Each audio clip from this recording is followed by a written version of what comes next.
സംസ്ഥാന സെക്രട്ടേറിയറ്റിൽ അനുവദിക്കപ്പെട്ടതിനേക്കാൾ അധികം തസ്തികകളിൽ ഉദ്യോഗസ്ഥർക്ക് നിയമനം നൽകിയെന്ന AGയുടെ റിപ്പോർട്ട് പുറത്തു വന്നിരിക്കുകയാണ്. 700-ലധികം തസ്തികകളാണ് അധികമായി ഇവിടെ സൃഷ്ടിച്ചിരിക്കുന്നത്. പൊതുഭരണ വകുപ്പിൽ AG നടത്തിയ ഓഡിറ്റ് റിപ്പോർട്ടിന്റെ പകർപ്പ് ഏഷ്യാനെറ്റ് ന്യൂസാണ് പുറത്തുവിട്ടിരിക്കുന്നത്.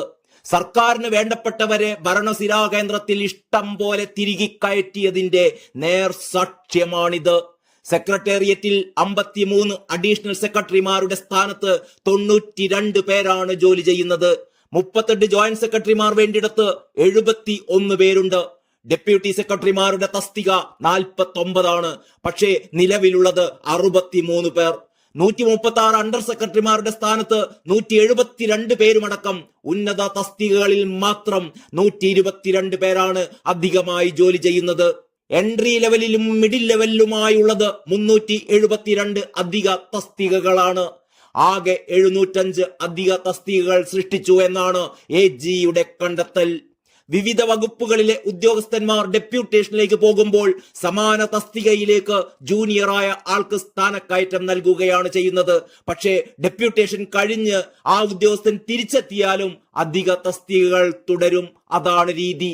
അധിക തസ്തിക വഴി സർക്കാരിന് ശമ്പളവും ആനുകൂല്യങ്ങളുമായി ലക്ഷങ്ങളല്ല കോടികളാണ് നഷ്ടമാകുന്നത് എന്നാണ് AGയുടെ റിപ്പോർട്ട്. സെക്രട്ടേറിയറ്റിലെ ഉദ്യോഗസ്ഥ പുനർവിന്യാസം പഠിക്കാൻ നിയോഗിച്ച സെന്തിൽ കമ്മീഷൻ ശുപാർശയനുസരിച്ച് 220 ഓഫീസ് അസിസ്റ്റന്റ് തസ്തികകൾ അനാവശ്യമാണ് എന്നും അവ റദ്ദാക്കണമെന്നും തീരുമാനിച്ചിരുന്നു. അതിന് ശേഷവും 744 പേർ തുടരുകയാണ്.